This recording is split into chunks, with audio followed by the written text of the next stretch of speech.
But we'll get rolling in our Zoom room here live on the Meaningful Ideas Trading Club.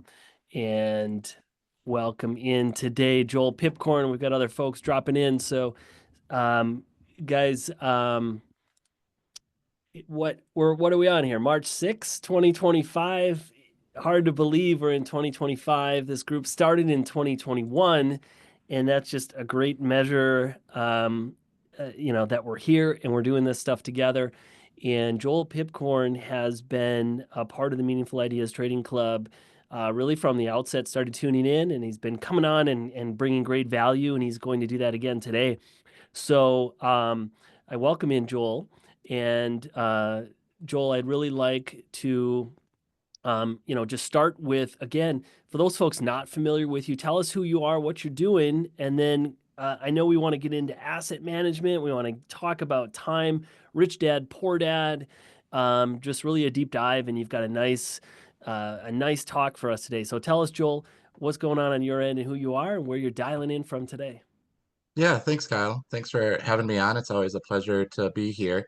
Um, yeah, my name is Joel, and I'm a real estate investor primarily, but I also do some other small businesses. And I've entered and exited a few businesses. I've merged a couple companies together. I've done a few things with business and asset management and real estate and asset management, and I thought that that would be a good topic for our conversation today. I have rental units, but I also am a realtor. I help with customers to buy and sell property. I'm working on a development now, a new construction development. So anything and everything real estate related, I love it. It's really exciting to me. It's a lot of fun, and I like to share things that are going on and try to get more people involved because I just think it's outstanding. Absolutely. I love that you call it the art of asset management. And just that name alone, I'd like to kind of dive into a little bit. When you think about asset management, Joel, what does asset management mean to you? Yeah, well, let's take a step back. I actually went to college. In college, I studied art, studio design, and business. So I was planning on doing something with graphics and graphic design along those lines, maybe advertising, marketing, things like that. Hmm. It didn't pan out that way because I realized quickly that I didn't like sitting in front of a computer. And actually, what I really got involved in is the art history side of things, which was just really interesting to me. I'm not a history person. I'm not real detail oriented with numbers and dates and names and things like that. But it was the concepts and the ideas Sure. behind those things that really drew me into the art history portion of things. And I ended up using the practical side of the business education to advance my career. And it was just a really interesting combination of an education, and I learned to kind of reconcile those two things over time.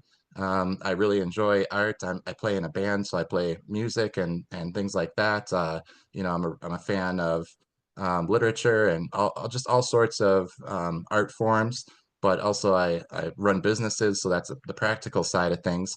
So I thought the art of asset management really kind of sums up a lot of the things that are going on in my life right now.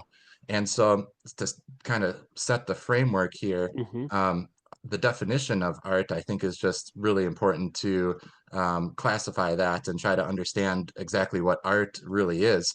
And the simple definition that I really, kind of simplified it into over time. It's just that art, simply put, is a form. It's some type of medium, paint, ceramics. It could be an instrument, some type of material thing, Sure. and a function, and something that material thing is meant to do. It's meant to communicate. It's meant to inspire. All of those things. It's the type of function that form is meant to do. And so then to take it a step further, kind of the age-old debate is, which came first, right? The chicken or the egg? So is it the form that we manipulate into something that's functional, right? Are we living in a world that we're trying to understand and communicate what we're seeing and things through art? Or do we have ideas and concepts and things in our mind that we inform our reality by, creating? And so I like to think the latter, that, we're intelligent beings and we can use our minds and our reason to inform our reality and to create outcomes and make a future for ourselves, right? Mm. So last time I was on, we talked about Napoleon Hill, Mm-hmm. Think and Grow Rich, Sure. right? Right. So his book is called Think and Then Grow Rich, because we Mm-hmm. use our minds to inform our reality and create the things that we want to see in our lives, right? Right. The alternative that to that would be, get rich and then try to figure out how it happened. Yeah, Yeah. and what's Right. crazy about that is that I really feel like a majority of our society really lives that way, where they're trying to figure out how they got into the position that they're in. And unfortunately, if you don't think first, you're not going to grow rich, and so you're going to end up broke. And then you're going to try to figure out why you're broke and make excuses and say I wasn't born into it, or I have these socio-economical issues that prevent me from, being rich. And then you become resentful towards the rich people and wonder how you're going to get yours in life and why, they were so lucky and all these things. So it's a common downward spiral that I see over and over and over again in our society, where people are just waking up in the morning mindlessly, doing their thing, and then they wonder what happened. Like, how did I get here? Why am I not rich? Why is he rich and I'm not? And I think that there's a lot of things that we can look at with that whole scenario, and I think that we can understand how we end up in the position that we're in, and we can use our reasoning to create assets and create wealth. And that's what I really want to talk about today. Hey, Joel, why is it so? Let me ask you this. Why do you think it's so easy for people to think about others, right? To your point, you said, hey, we tend to have people that sit around and say, well, that person did it, but I can't do it. Or they're resentful about what that other person did that they didn't do. So why what do you think contributes to this? I mean, there seems to be a lot of humans that can easily say, "Hey, Jeff, I'm not Jeff Bezos, but I get how Jeff Bezos did it, but that's not something I could do." So why are people so down on themselves, but so easy to say that another person who did it was capable of it? Yeah, I think it just really starts with your belief, Hmm. and I think a lot of people have limiting beliefs that they don't recognize, myself included. I mean, Okay. I know that there's a Right. lot of times I run into scenarios and I get frustrated and things like that. And, I just don't understand why things aren't happening the way that they, quote unquote, should be happening, because I Hmm. have beliefs about the way that things are and the way that things happen. But if I take a step back and, use my reasoning, a lot of times I can work through that type of thing. But it takes the initiative to step back and look at the situation and analyze your belief systems and maybe change the way you perceive things and think about things, because it's a lot easier to blame somebody else or blame outside influences for what's happening to you and try to change, other people, or try to Right. change, society and things like that, instead of looking inward and changing your own beliefs about how the world operates and how you function in society and doing something about it yourself. Yeah. Did you have any belief systems that you've had to overcome? Yeah, I did. I my belief system for my entire life was, you go to school, you get an education, go to college after high school, you get that college degree, and that piece of paper is your permission slip into a business or a job, and then Hmm. you work your 9 to 5 job for the rest of your life, and Right. you try to save up some money. And maybe if you're lucky enough, you'll save enough money that you can stop working and enjoy your life. And Right. that's always the way that I saw life. And when I was in college, I just had a big kind of crisis, and I was like, man, this is not going to be cool if this is the way I'm going to be having to live my life. I'm not going to really be satisfied or happy with that. Right.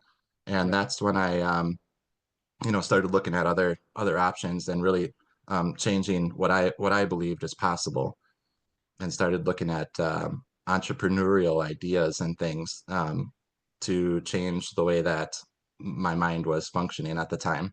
Sure. Did did you meet some challenges in that when you were kind of forming these maybe new beliefs or starting to explore them? Were there people along the way or things or obstacles, obstructions that you had?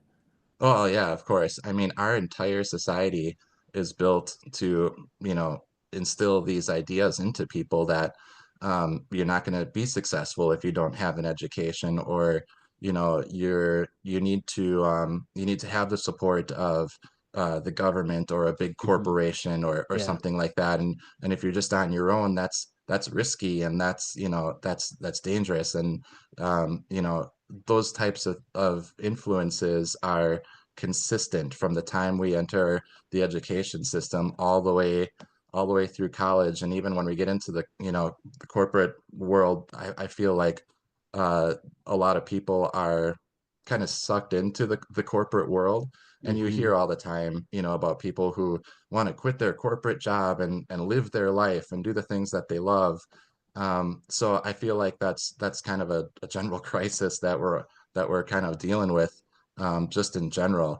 I Right. really feel like, an alternative to that would be to find out what kids are interested in when they're young, and help them find their passions in life and encourage them to follow their passion, whether or not it's going to get them rich, whether or not it's going to, support them in the future. I really firmly believe that if you're doing the things that you love, and you're adding value to society, you're going to be Hmm. supported financially and any other way that you need to be supported, and you're going to be, living a much better life than doing something that you don't want to be doing. You raised some really good points. I just want to hit on a couple of these. So trust, right? The system that you described, kind of the belief system of go to school, get an education, go to college, get a diploma, get a job, work for somebody, make enough money, enjoy your life. So much of that there's maybe at least a perception that you can trust yourself in that process and like you kind of have certainty in that Mm-hmm. because Yep. it seems like you have all these constructs around you, a school, a college, a job, Right. right? And really your point that you're making here, I think, is you're placing your trust in all these other people or things, right? To be planning for you, to be taking care of you when things go wrong. And you kind of take that trust kind of off the individual and you put it onto other people. Yeah. And Yeah. that's one belief system. And you're saying there's another belief system out there that says trust Right.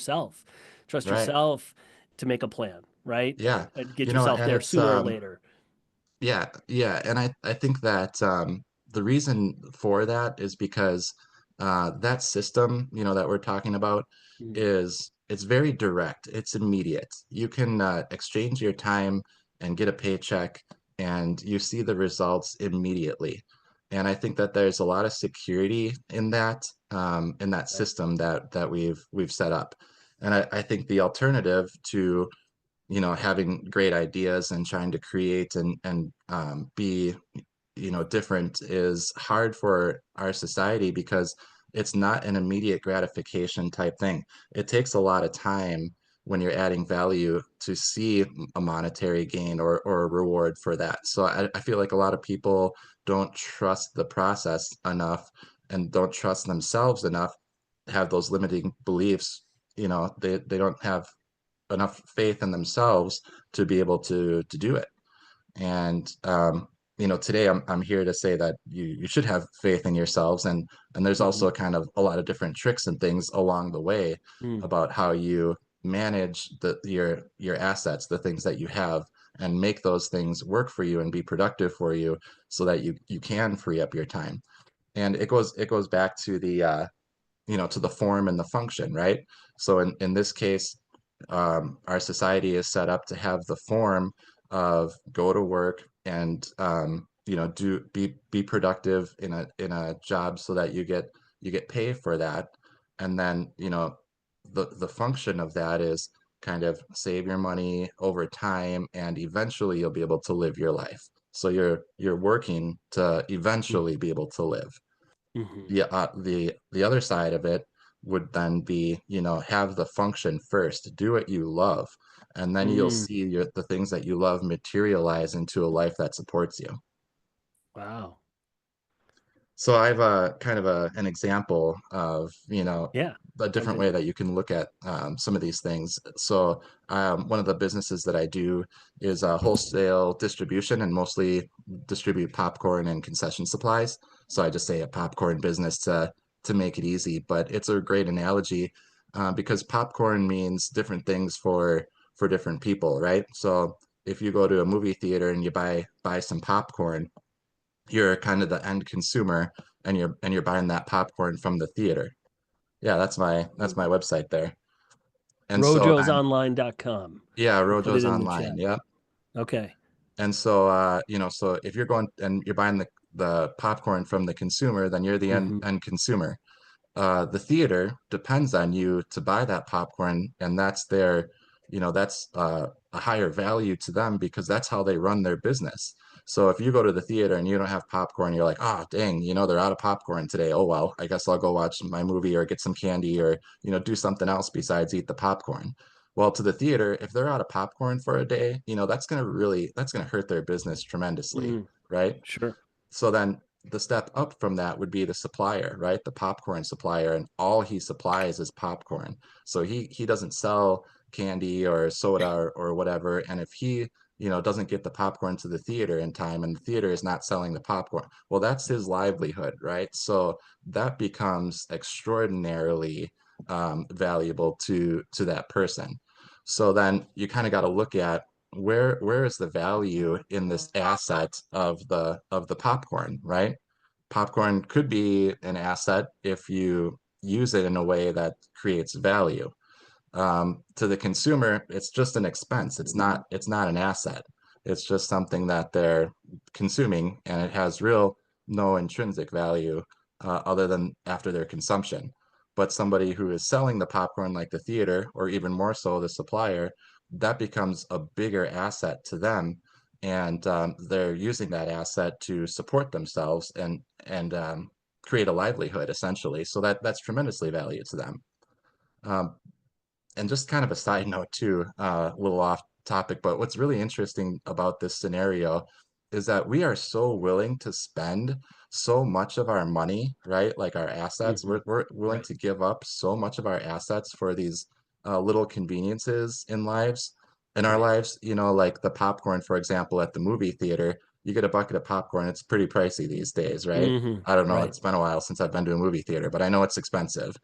Well, I'm getting pallets of popcorn and, Hmm. selling it to the theaters, and I'm paying, pennies on the dollar of what the end consumer is paying. And to Sure. me, it's my livelihood. And so I'm valuing that asset much more than the person who's actually consuming it because to them, it doesn't even really mean anything.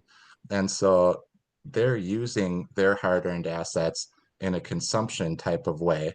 And in this scenario, I'm using the popcorn to create assets and to create income and to create a livelihood for myself. So it's just a completely different perspective on what could be an asset or what could be a consumer good.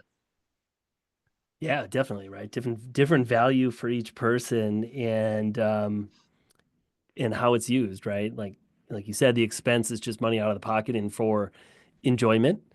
And boy, I mean, movie popcorn though, that creates memories, man. So you might have to pay a little bit for it, but that movie popcorn always seems to be memorable. It is good stuff. Yeah, yeah, and it does, and there's more to it than just consuming, right? Like Hmm. you're creating those memories, you're creating those experiences, and that's really what Yeah. life is all about. It is creating those experiences, and I think ultimately when we're looking at the art of asset management, right? If the assets are the form that we're using, the function might be the freedom to have those experiences and to use those assets to live a better life. It's Right. kind of interesting too, looking at the history when you go back to ancient times, long, long time ago, Hmm. hunter-gatherer, cavemen type Sure. situations, they're living life 1 second at a time. Definitely. They're just putting Survival. one foot in front of the other, hoping to get some food to get them through the day. I like to watch a show Alone. I've Okay. watched a couple seasons of that where these guys go out into the Alaskan wilderness with basically nothing, and they're just surviving out there, and they're just Sure. trying to make it. And some Sure. of them make it like 100 days. Okay. It's like people used to live like that. That's how Sure. that was their life.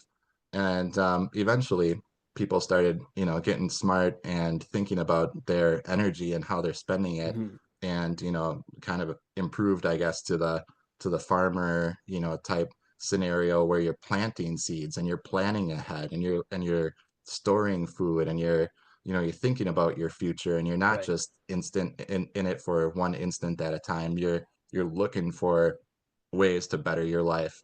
And And to me, that sounds exactly what you're talking about, Joel, when you call this the art of asset management, even going back, if we time travel, right, all the way back to those times that you're discussing. These folks are on this television show Alone.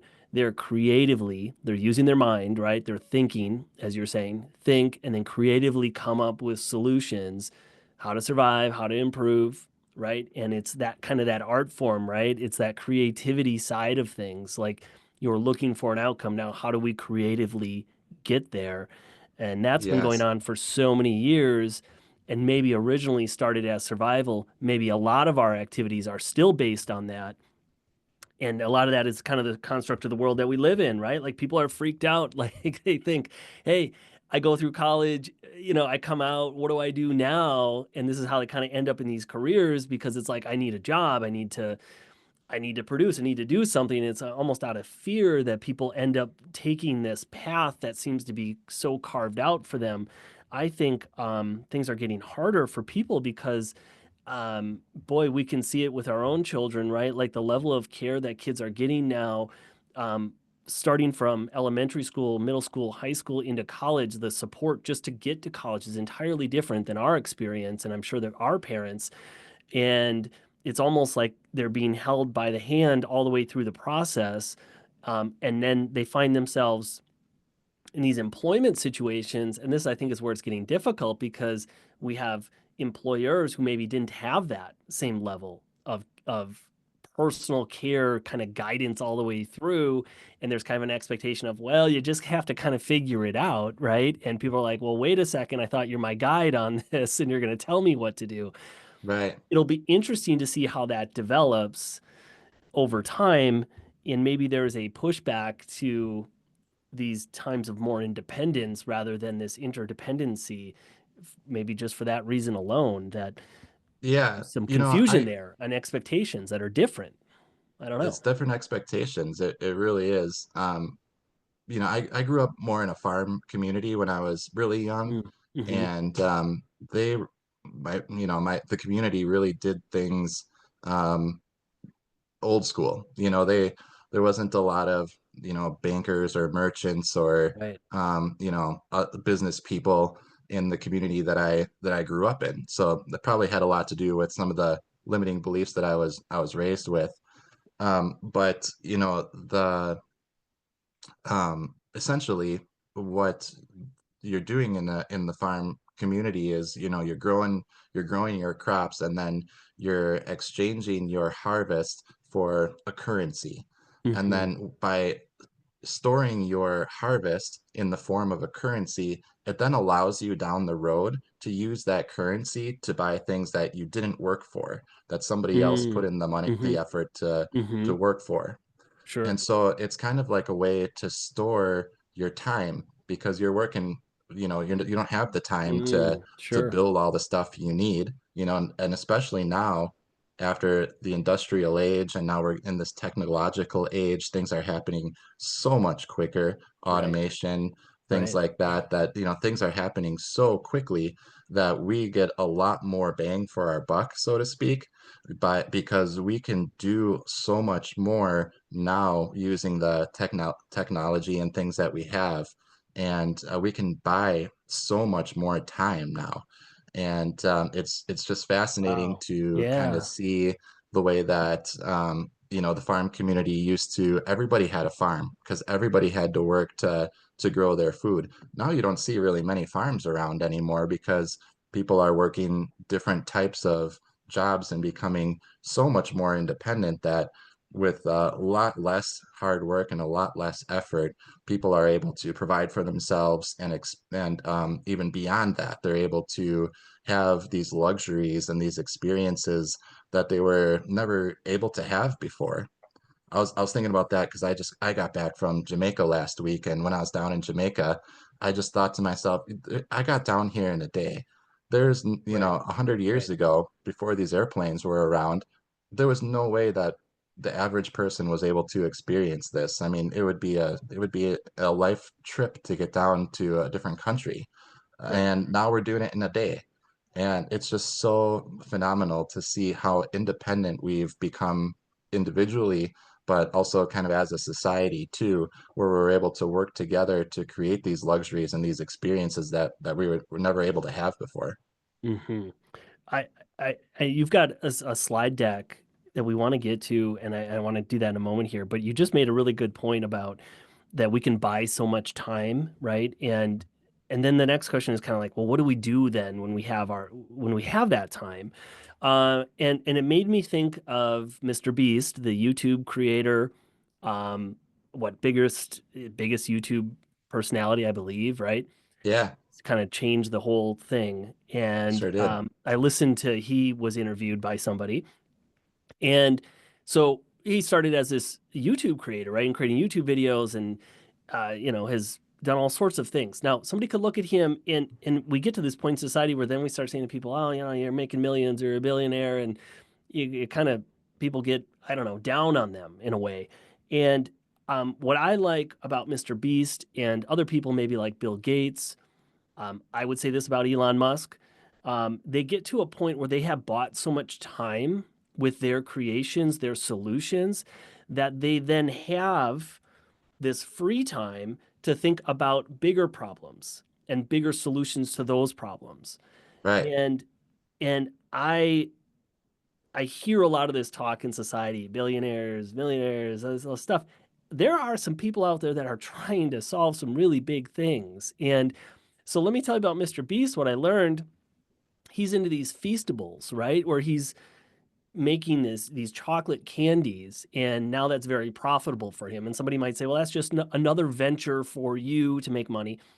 Okay, I don't know, maybe, but he likes these feastables. But he finds out along the way that these candy companies are profiting because most of the chocolate essentially comes from these poor countries and it's being essentially produced by children. So it's child labor. And he's Hmm. totally offended by that, right? And he discovers this and he's like, there's got to be another way, right? And he's going around to all these different major candy makers and they're like, nope. And they're just like fine with it. And he was like, in this interview, he's like, I'm not fine with it, right? So now, like, there's got to be a way. Like, that cannot be the only way that we're all just making money off the backs of children, which is so offensive when you think about it. And it's making me rethink chocolate. And at first, I thought Feastables was just another way to make money. And now I'm like, if he's making these Feastables and he's doing it the right way, I would rather support that than these other ways, right? Hmm. So I just wanted to get that in because, as you're saying, it's such a good point that you made.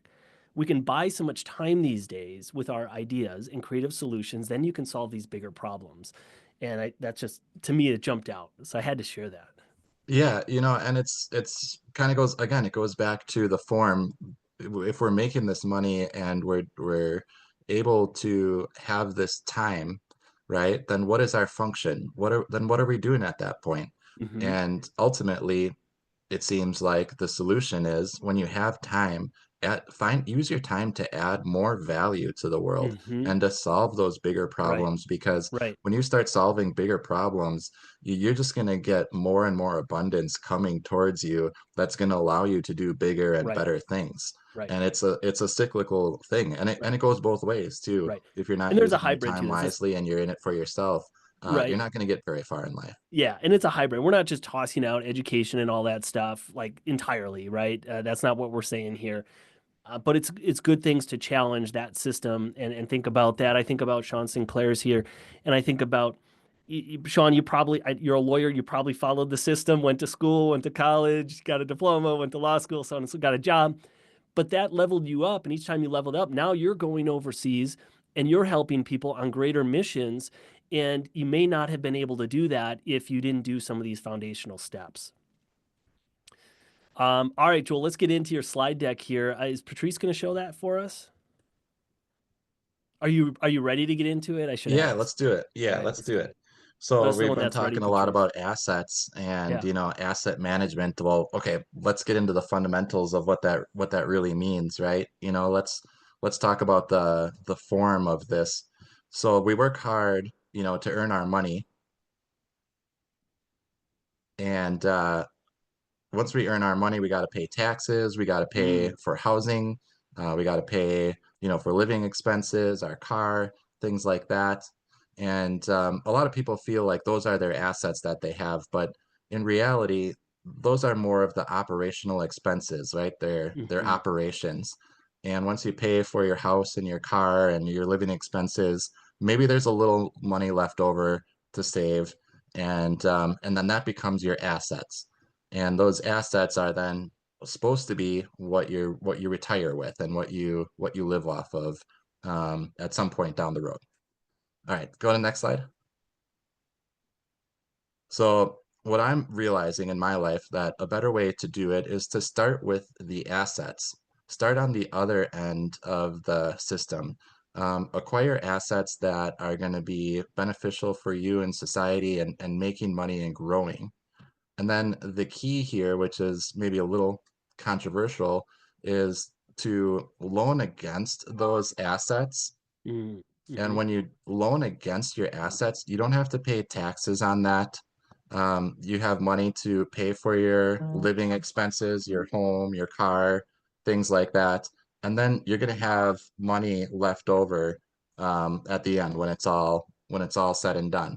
So you're starting with your assets first, and then you're leveraging your assets to, do the operations that you need to in your life. Next slide.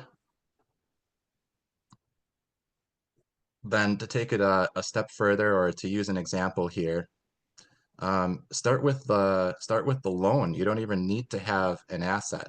So you start Okay. with the loan, and then you buy an asset, and the asset is increasing in value. I like real estate, but we can talk about some other things. So let's just say we buy a house for $150,000, Now, Joel, and is this a personal home or is this a rental home um, it could in be this either. scenario? But let's, Okay. for this scenario, say it's a rental. Okay. Um, so if you buy the home for $150,000, or you buy the home for $100,000, and it increases to 150,000, even if you're paying 5% on that $100,000 for, just say, for a year, you're going to come out ahead, because the value of your assets are increasing. And maybe it includes a little effort. Maybe you gotta do a little work on the property, or pump up the rents a little bit. Real estate is, it's kind of its own thing, but you can see how start with a loan. You don't have any money. You start with a loan. You buy an asset. You improve the asset, and you come out ahead in the end. So essentially, you're formulating out of nothing an income and a way to pay for your living expenses, so that you don't have to put in your time and effort to make money and then pay taxes, and then hopefully there's enough left over to build some assets at the end. You start with the assets first. Go to the next slide once. So this is an example, and this is kind of a real life example for me, because I was debating whether or not I should, use some cash that I have on hand to pay off a loan that I have on a rental property. So you can see from this, um, diagram here, if Hmm. I just used $100,000, because I wasn't concerned about the numbers, I just wanted to understand the idea of how I should be managing my assets in this case. Okay. So if the home was $100,000, your, total interest on the loan over the course of 20 years at an interest rate of 7%, your total interest is going to be $86,000 roughly. So you're going to end up paying $186,000 for this house that cost $100,000 if you have a loan on that house. And if you take a look down at the graph, you can see that over the course of time, you're paying interest on the loan, which is the green line, and you're also paying down the balance of the loan, which is your blue line, Okay. right? Sure. So you're paying a little bit of interest, but you're also paying down the balance. So at the end, you still have your $100,000 house, but you have that extra interest. The thing is that your loan payments are always the same. Every month, your loan payment's exactly the same, whether it's when you first start your first payment or your almost your last payment. It's always going to be the same dollar amount, but you're paying more in interest in the beginning than you're paying towards the end. And towards the end, when you're paying less interest and you're paying down that loan quicker, you have equity in that house. There's a difference between what the house is worth and what you owe on it. And essentially, that equity in the property, in the asset, a rental property in this case, but it could be any asset, the value that is sitting in that asset is underutilized, and there's an Hmm. opportunity cost that you're missing out in. So if you go to the next slide, you can see what I decided to do was take a loan against the house and keep the loan on the house and invest the money instead of paying off the rental property and leaving the value in the rental property. I decided to invest the um, the dollars into, I use a life insurance policy that has a guaranteed interest rate of 4.75%. And you can see that the total interest that's earned over 20 years is compounding up to $153,000. So even though I was paying 7% on the loan on the rental property and I only invested at 4.75%, I was able to invest that money into a different asset, in this case, a whole life insurance policy that is going to far outweigh the interest that I'm paying Mm. on that Hmm. rental property. So now not only do I have a rental property, I also have a whole life insurance policy that's growing, and I'm getting the benefits of the appreciation on the rental property. And yeah, I'm paying a little bit of interest on a loan, but I have tenants in there that are paying rent. I'm getting mortgage pay down. I'm getting all of these extra benefits of having the asset, and I'm compounding that asset into another asset and essentially duplicating uh, the assets that I have and compounding them to grow. Um, So Joel, so how do let's you go get to ahead on, that point though, right? Like it doesn't happen overnight right. for you, right? So how do you get there? How do you get the confidence to do Yeah, something well, like let's this? let's start small, right? Not everyone wants to buy a house, and rent it out. So if you want to go to the next slide, um, you can see how you can apply that kind of same scenario to different things. So, like for example, let's say that the first couple, let's talk about three couples, and the first couple wants to take a vacation that's going to cost them $10,000. And so Sounds cheap these days, man. I think we skipped a slide. Can you go back one?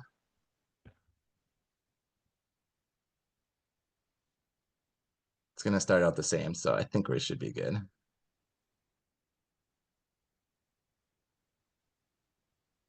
When you get to our age, Joel, and then this is like these belief systems, right? And you remember what a vacation, might have costed 20 years ago. And Yeah, so you still have those reference points, and then yeah, now you look at what they are, you're like, wait, yeah. gotta Yeah, so a readjust ten here, thousand right? dollar vacation, it's fun, Well, but that'll get you doesn't somewhere. get you a whole lot, right? Yeah, that'll get you Um, somewhere. so let's say the first couple put their $10,000 vacation on a 20% credit card. And they're like, you know what, whatever, we just want to do the vacation. We got a new promotion at work. I can cover the expense of the interest. And over the course of the year, they ended up paying $12,000 for this Mm. vacation. So if that black line on the bottom is zero in terms of their assets, when they start the vacation, they're already starting below zero. And maybe they didn't quite get that interest paid off or whatever, and next time they buy another asset, or what they think is an asset, maybe a car or a boat or something like that, and they keep on borrowing more money and paying for more things that way, and their assets are the green line. The assets are slowly declining. So that's, I feel like, a trap that a lot of people find themselves in. Hmm. And once they start building up some credit card debt, then they look at maybe their house and they're like, hey, we've been paying on this mortgage. We have some equity in our home, right? So they take their asset to cover their debt, and barely get themselves back to zero. So it's a cyclical trap. So you can just start small with things like this. And if you go to the next slide, we'll talk about the second couple who's going on that same vacation. And that vacation again is gonna cost the same couple $10,000.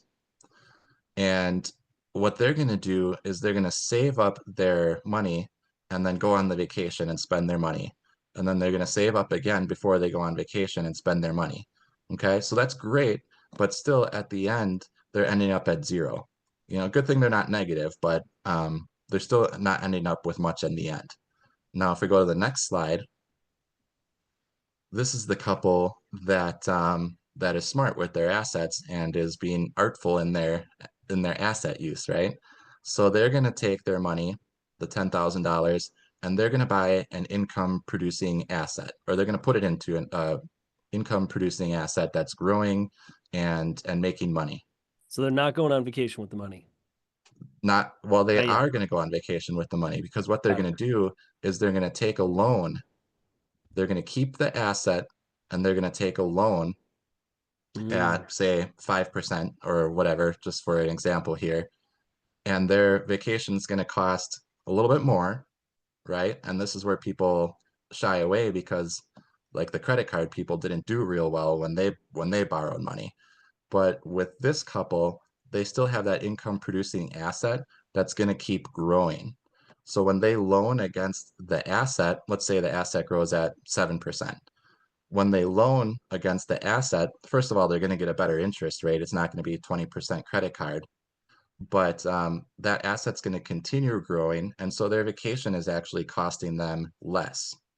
Mm. And over time, you can see the red line is the amount that they're loaning in comparison to the asset, but their asset is going to continue to grow as they loan against it. So the difference is below that red line, that's all should be all colored in green down there, because that's the difference of what they get to keep in the end, or the difference of what they're spending. So um, it's a much smarter way to do things if you can acquire assets and have them work for you. Robert Kiyosaki wrote the book Rich Dad Poor Dad. And this is his whole premises here, is to acquire assets that are going to produce income, and then use the income from those assets to buy Mhm. the things you need in life, so that those assets continue to grow and continue to increase and continue to profit, make money for you, so that you can profit in the end, and have money left over to build a legacy for the future generation. So it's kind of easy to say, yeah, okay, where's this $10,000 going to come from, right? So I think that's the only slides that I got. Um, but so Can we're we pause for a second, Joel, on yeah, the rich dad, poor dad?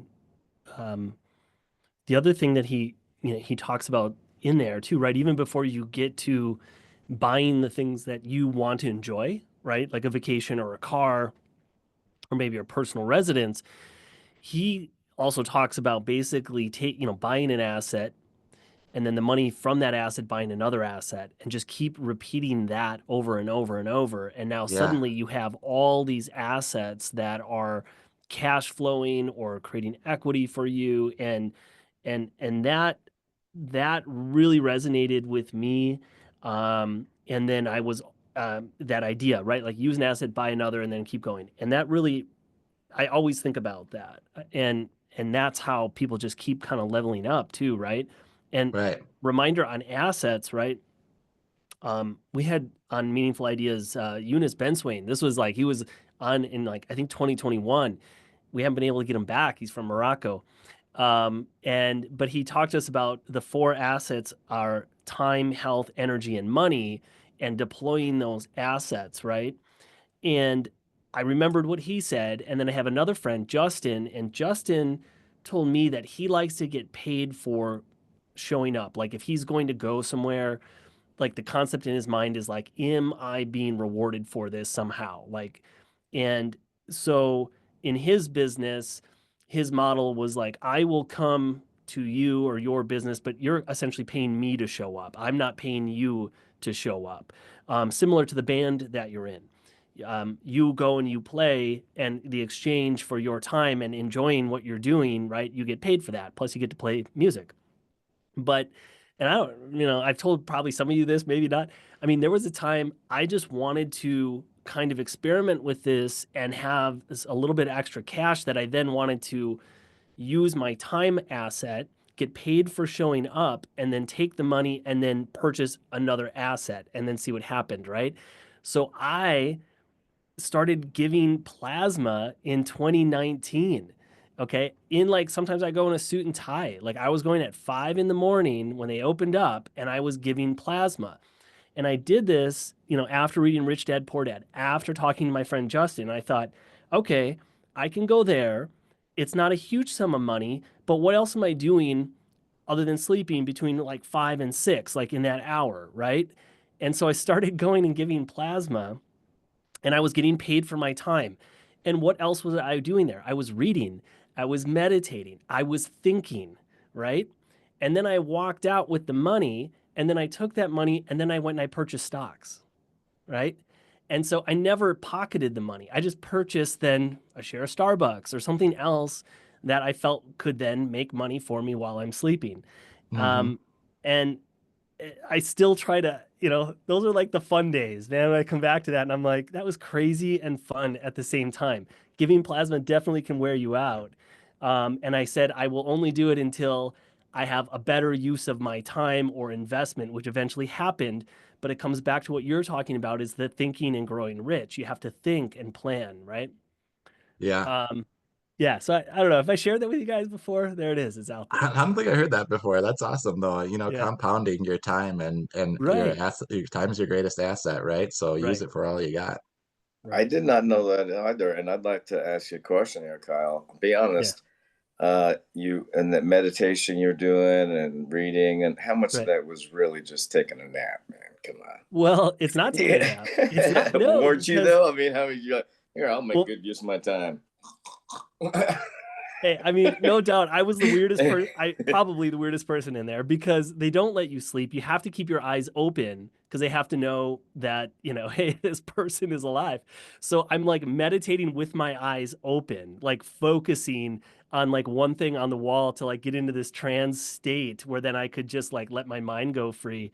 But no, I just went through my habits. I read, I have, these affirmation cards. I had it all planned out, and it was definitely a weird time, but it worked.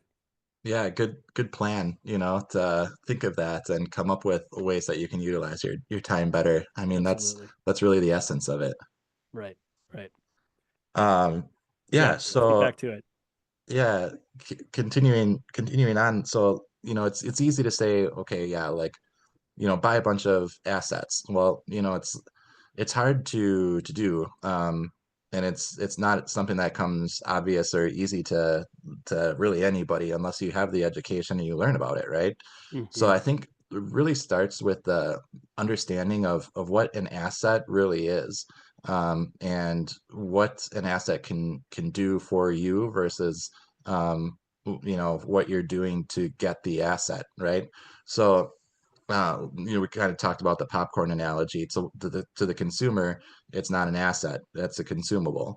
To the supplier, it's an asset, right? Hmm. So there's a difference between spending money on something and having money or having something that earns money for you. So my definition really is that an asset is anything that produces money for you. And anything that doesn't produce money for you is not an asset. Could A a nice service fancy be an car. asset? What's that? Could a service that you provide be an Yeah. asset? Yeah, service. Yeah, definitely.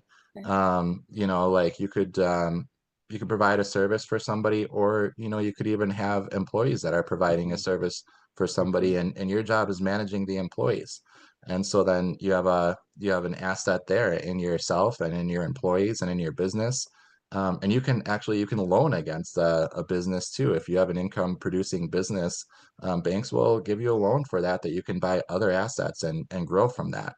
Mhm. You can look at other things too, like to me, it's always about a flip, right? You can flip your time and you can start working and get a paycheck for your time. That's the most direct way to do it. Or you can flip other things like furniture or maybe vehicles like a car or something, Right. and you can use things to maybe add a little bit of value to them and then flip it and get a return for that. And so then those consumables, those items become then an asset once they're making you money. And so that's really what it comes down to. And the bigger the um, item that you're flipping, the bigger the return. You're gonna get more for flipping a car than you would for flipping a piece of furniture, right? Like a classic car or something like that, Sure. or a house. You're gonna get more for flipping a house, or you could look at a hotel, or like the Jamaican resort that I was on was beautiful and had restaurants and shops and tons of hotels and all this stuff going on. That's an asset that can be Right. loaned against. It can be flipped. It's income producing. Those are the things that we really need to focus on. So you can convert then all of those consumables can be converted into a business or some type of asset. And you can do that by converting, like we talked about, converting the idea of providing a service or getting employees and making a business out of whatever you're Mhm. flipping, Mm. furniture, houses, whatever. You can make a business out of that. I flip popcorn. I buy it by the pallet and ship it out for a profit. That's amazing. Yeah, yeah. So, it's a consumable that I flip and I make money off of that. And now I've created a business with systems in place where the popcorn comes right to me. All I have to do is I have to put the labels on it, have UPS come and pick it up most of the time. Mhm. I used to have drivers that did deliveries for me, and I hope to get Right. back to that. But sometimes I have to put some time into it and deliver, but then I make the most of my time and I'm listening to audiobooks or Meaningful Ideas Trading Club or stuff like Is that when I'm out and about. so So you, pause you on got to that make the because most of it. I a question about that, right? Like how you use your time when you're driving. If you're normally in the car, how do you use your time, right? So Yeah, one of the options is education on wheels, university on wheels, whatever you might call it, right? Listen to good, powerful stuff that keeps your mind going, helps you think. When do you education. get to the point where you hire your own personal driver? Because kind of what you're saying is there's a trade-off, right? Like if a personal driver, right, sounds crazy, you pay a rate for someone to drive you from point A to point B, but what Hmm. if you're using that hour to complete a business deal that is going to give you 10 times the rate or 100 times the rate that you're paying this driver, right? Yep. And how else can you leverage your time? Um, and you can't really do that with a family, right? Yeah. Because that's just different time. That's different time. But when you're alone, and I've thought about that, right? There's a program that I go to, takes me usually about an hour to drive to it, and I kind of struggle with should I just have someone come pick me up, drive me there and back, and now I can use that 2 hours of time for something else that's constructive, or do I just enjoy the drive and listen to the audio? I usually choose the latter. I'm excited for the point where I try something different and Yeah. see how that would work, right? If I use that hour or two, um, I don't It's kind of know, scary though, isn't it? right? To put that idea into practice. Right. But then you think about, why do people have these personal assistants and people driving them to and from, getting them to the airport? Well, they don't have to stress about how do I get there? Do I have the directions? Do I turn left or right? They've delegated that to somebody else. Now they can use their time hopefully constructively, or like you said, they've purchased their time. They've bought back their time somehow. Exactly. Yeah. Question. Can I You ask got you something, something? Timmy? Yeah, I gotta ask Kyle something, dude. I got an idea for you here because I'm thinking what he's saying, right? Right. And I think I'm learning here. You could get yourself a limo and get that outside painted with the emblem in your face, right? Like one call, That's that's all, right? Just you yeah, could be that maybe. guy. And Yeah, while that guy's driving you around, your car's making you money at the same time you're sure. doing doodling, making Right. deals, right? Exactly. Right. Nice. Yeah, Well, absolutely. I was involved in a case. Now, if you do it the wrong way, this is what happens. I was involved in a case where this is what one of the spouses did. They literally, whenever they traveled, one spouse was on the laptop, like doing work all the time. It was good for business. It was not good for the relationship, right? So I've seen it in practice, I guess. Yeah, and there definitely is that conversion point where you got to start converting your I want to say assets, but you convert your resources Hmm. into you convert your resources into an asset, which will then buy you more time, Hmm. right? And that's the idea of it, is to see the things around you and think how can I make this resource into an income producing asset so that I can buy more time. Hmm.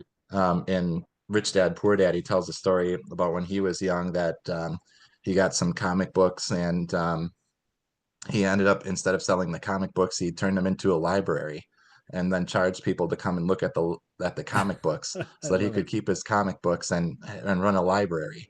Like Right. you Excellent. got to be creative about it, and you got to, Right. there's so much abundance around us that, and everybody has the ability to find some way with something around them to create an income producing asset so that they can buy themselves more time to have more experiences, which is really, I think, the function of what we're talking about here is Mm. to buy yourself more time so that you can live a better life and contribute more to the economy and society, and keep it going. Another book that I refer to pretty often, and um, it has to do with whole life insurance. Maybe we should just cover a couple assets, that Sure. we Yeah. talked Jump about. into it. Creating a business, which is definitely a income producing asset. Other assets would be like stocks and bonds. Those are hands off. You can, or hands on. You can trade and do things with stocks and bonds and flip those and make money. Um, Intellectual property. You could come up with an idea and license it out, or yeah, Mr. Wonderful on Shark Tank, right? He's always about those royalties. So he's always doing deals where you Right. don't even need to do anything. You just sit there and collect your check. Right. When you start getting a little bit higher into the asset realm, Hmm. notes payable. I flipped a property and the buyer didn't have enough cash to pay for the profit that I made on the property. So I wrote a mortgage and had a note out. I have a note out there, and he's paying me every month on this note. So I didn't get my money right away, but I have a note that's definitely an asset that's coming in. It's cash flow coming in every month. One sleeper that I really like, that I mentioned a couple times, is whole life insurance. We had Gary Pinkerton on a little while back, and he was talking about the benefits of whole life insurance and setting up your own Right. bank and becoming your own banker. Right. That's just a phenomenal asset that I've been utilizing as well. And what I like about whole life insurance too is that one of the benefits of that is and I don't sell whole life or anything like that. I just think it's phenomenal. So I don't have any connections to Gary or anybody else like that. But one thing that I appreciate about that asset class is that it provides after I pass away, right? So I have something set up for my descendants or whoever's has to deal with my estate. I have a lot of real estate debt and things like that I'm leveraging, and the insurance is my guarantee that they have everything satisfied. When I'm gone, that they don't have to worry about it, and it's something that keeps on giving and building that legacy. So one of the books that I reference a lot about that is, it's called What Would the Rockefellers Do? Garrett Gunderson is the author of that book, and he's closely associated with Robert Kiyosaki too, and that whole network and group of people. They do a lot of meetups and things together, offer a lot of resources together and things like that.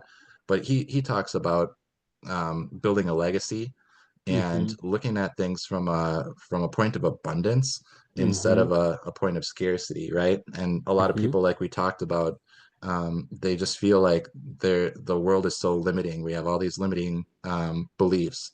One big thing that I come across a lot is that, the amount of cash, the amount of like dollar bills and coins circulating around the world is it's finite. Then there's not, if somebody has more cash, right, then that leaves less for the other people.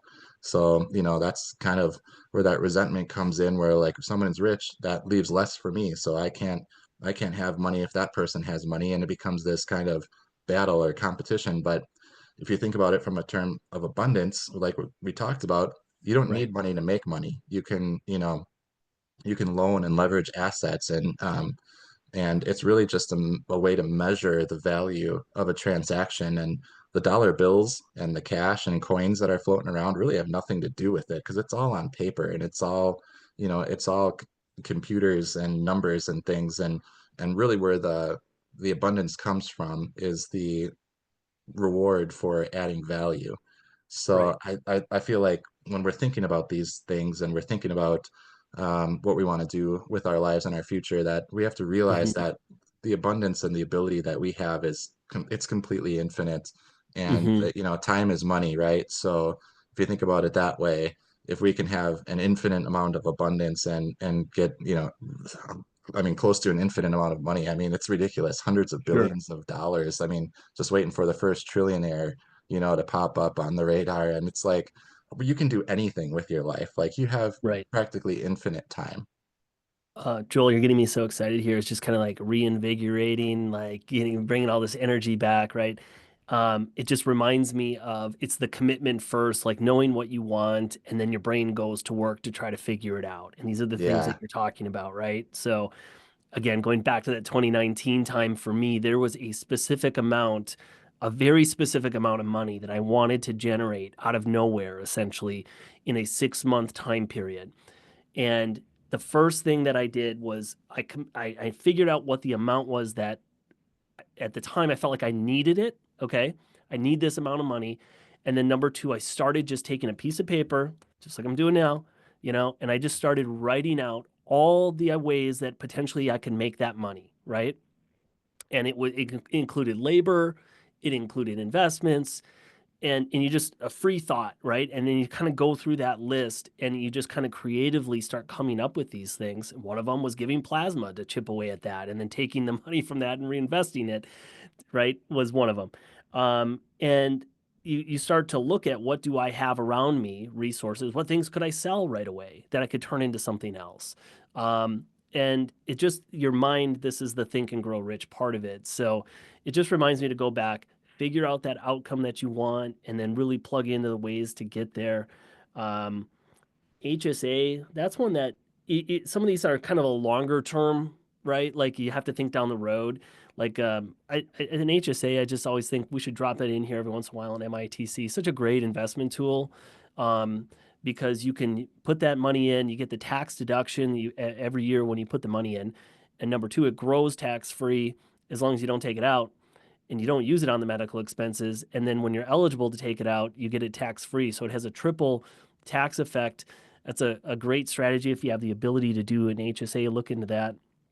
Um, I remember Joel way back in the day, we didn't do this. I couldn't convince my friends. But I'm like, guys, you're paying into a 401k, right? And you're likely not to get that money. You're not going to take it out early. So you're going to wait until you're in retirement age to take that out. And I said, instead, why don't we just buy this like vacant farmland that's off the freeway here that'll eventually be developed, right? And everyone's like, well, that's like a liability. It's like the mindset is money out of your pocket right away, real estate taxes and insurance and like all this sort of stuff. And it's like, well, you're doing that anyways in a different way, right? You're just socking away money in these retirement plans for later. I wasn't able to convince my friends of that. I wish I would have been able to, right? Yeah. I thought this is what you're talking about is rethinking how you're doing things is the key. Yeah. Yeah. And, it's just, it seems that takes thought and foresight, and you have to be able to try to I guess what you have to try to estimate what the reward is going to be at the end of that. I mean, it takes a lot of energy and thought and education and things to to make this happen. um the easy way to do it is just step out the door and just go through life collecting a paycheck, just doing one step in front of the other without the foresight and the plan of, hey, if I buy this now, maybe it's not going to have an immediate return, like when I collect the paycheck at the end of the week. Mhm. But it's the far, the thinking out further and coming up with the ideas and having the faith in yourself to be able to execute and make those things happen. Right. And I That's didn't have the confidence. That's what I look at, and I'm thinking about were my friends even necessary to that step? I didn't take it to the next level. It's like I decided, well, my friends aren't into it, so that must mean that that's the end of the road for this idea.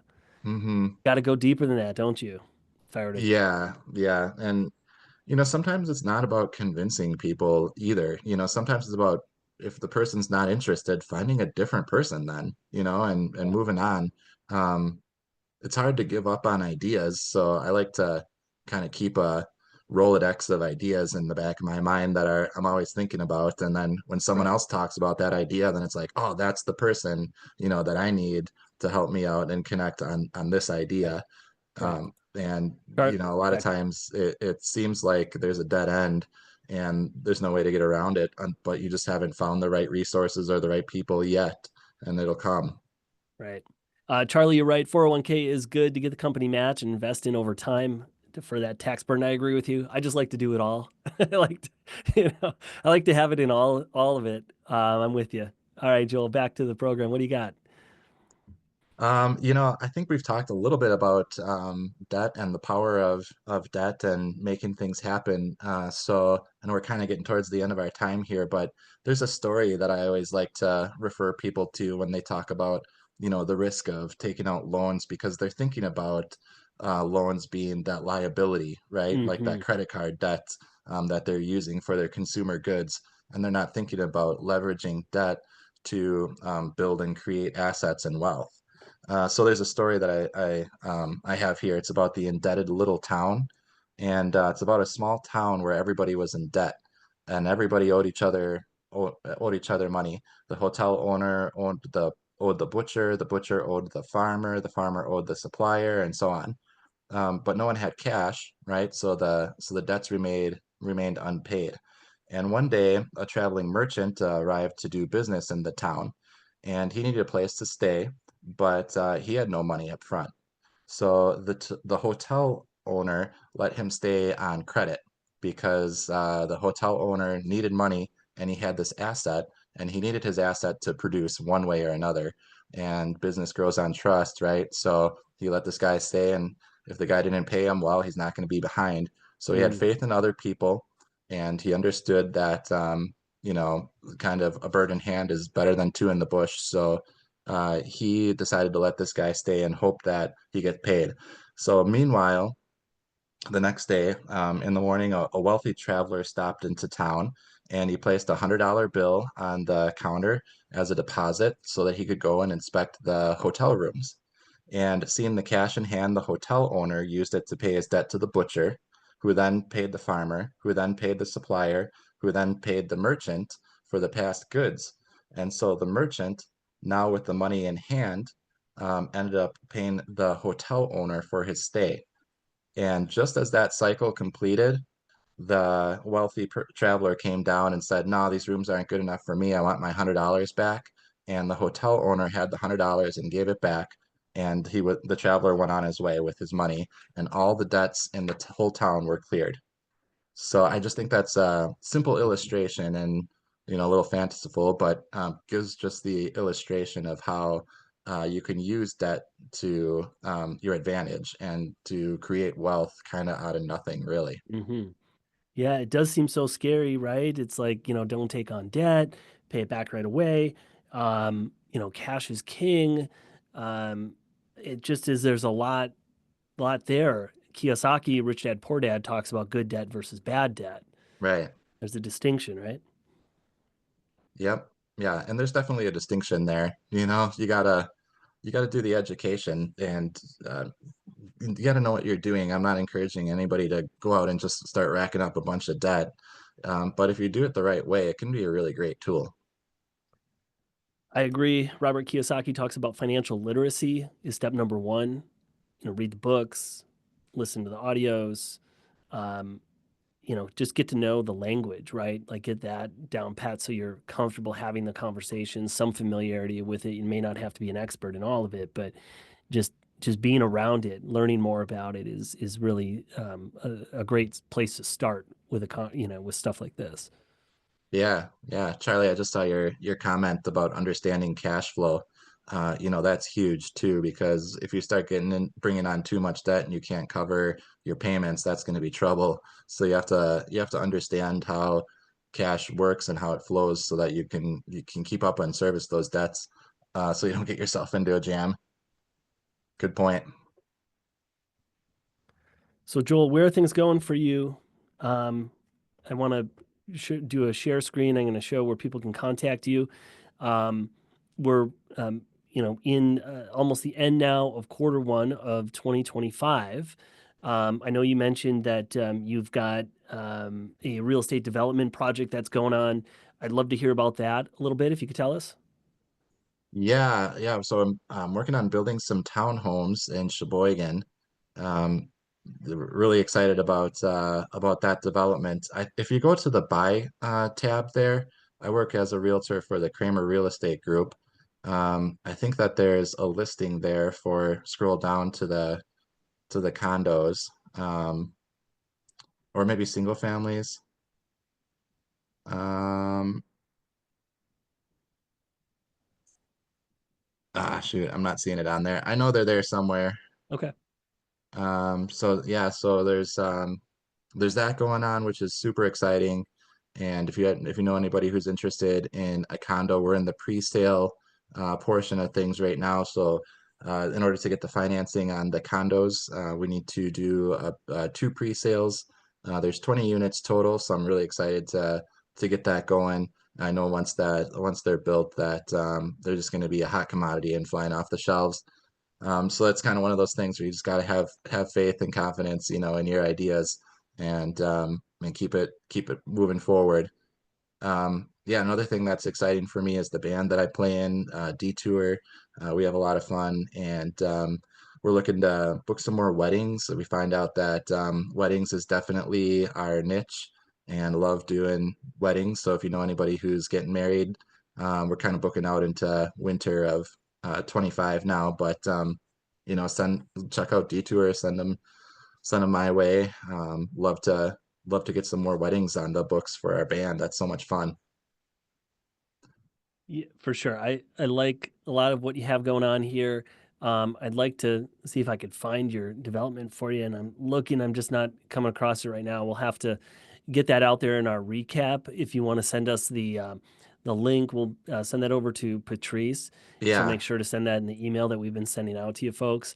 Yep. I'm happy to get feedback from everybody too on ways that we can improve Meaningful Ideas Trading Club. Don't hold back. We're an ideas sharing club. That's the idea, right? So if you guys have ideas as you've been tuning in, listening, please share that with all of us. And just remember, guys, the marketing behind this is you guys. So this group can be as powerful as we want it to be. Joel's message today is to, really think about that and grow rich. We can do that together. Invite your friends in here, bring in other people that have great ideas. I know we've been working really hard to schedule all of our kind of presenters and speakers, and we're doing a great job at that. So we've got lots of good programming coming this year. But yeah, let's get together and share ideas, right? And just continue to grow. All right, Joel. So if people want to reach out to you, we put your link here in the chat. They can find you at linkedin.com. They can find you at the Kramer Group. That's Kramer Group. The band is Detour Milwaukee. But really neat, always good to talk with Joel. Joel and I intend to get back to our Wisco RIA real estate events in person too. Oh Um, yeah. yeah, Yeah, I'm right. So hosting next crazy. month. I'm Yeah, in hosting the October we RIA had a next really month in Sheboygan too. So stop on out if you're around. Okay, perfect. So Joel will be live. You're giving a talk, and it's going to be at the Sheboygan Falls location. Is that What's right? that? You're giving a talk at one of the RIAs? Possibly, yeah. Okay. Yeah, you could probably plan on me giving the talk, yeah. Okay. All right. Well, good. That's the Meaningful Ideas Trading Club, guys, for this week. I appreciate you all being here. Always super blessed to have people come in, listen in, and talk and share ideas. Joel, really good stuff today.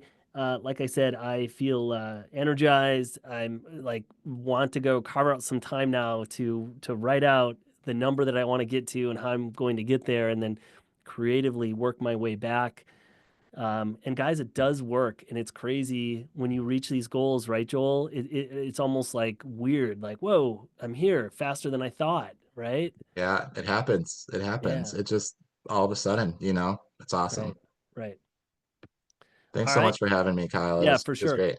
All right, thanks, guys. We appreciate it. We'll see you next time. Take care. Have a great week. Bye. See ya. We should be going live here. So, I'm admitting right now. no, it's not working live on Facebook today. So, not Oh. sure what the issue is. But